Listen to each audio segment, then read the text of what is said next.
Господин Эскин, здравствуйте. Спасибо, что согласились побеседовать с нами. Что вы думаете по поводу утверждения Виктора Януковича о том, что за новой властью на Украине стоят ультранационалисты? Это ясно и без заявления Януковича. Каждый, кто побывал на акциях протеста на Майдане, а я ездил туда дважды, не мог не заметить, что наиболее активные и воинствующие протестующие, будто зомби, постоянно скандировали «Шухевич, Бандера, наши герои».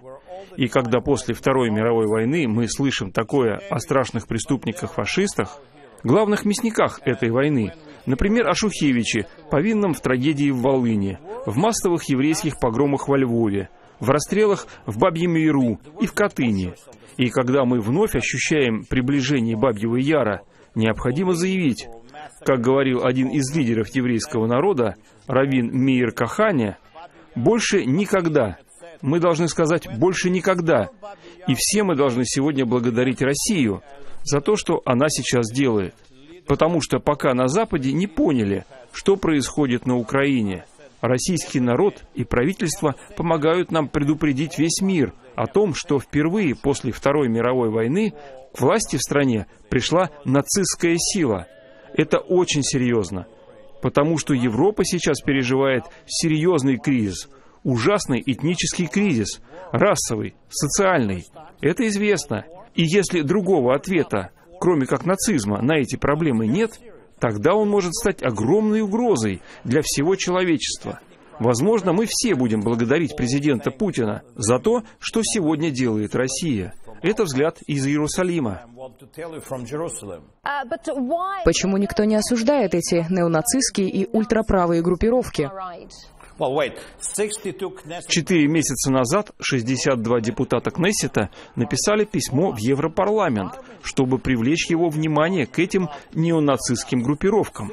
62 из 120 депутатов Кнессета. Это большая часть. Они выполнили свой долг. Я сам активно призывал США и Великобританию обратить на это внимание. Кроме того, сейчас все громче звучат высказывания других общественных деятелей, но мы должны сделать гораздо больше. В современном мире столько ненависти. В новостях мы слышим, что права человека нарушаются самым грубым образом. Оппозиции затыкают рот. Синагоги оскверняют. Почти каждый день избивают евреев. Например, недавно жестоко избили знаменитого музыканта Яна Табачника. Сильно страдает русскоязычное население. Русских также притесняют. И когда творятся такие вещи, а мир молчит, единственная страна, которая действительно делает активные шаги, это Россия. И мы должны поблагодарить вас. И для этого я здесь.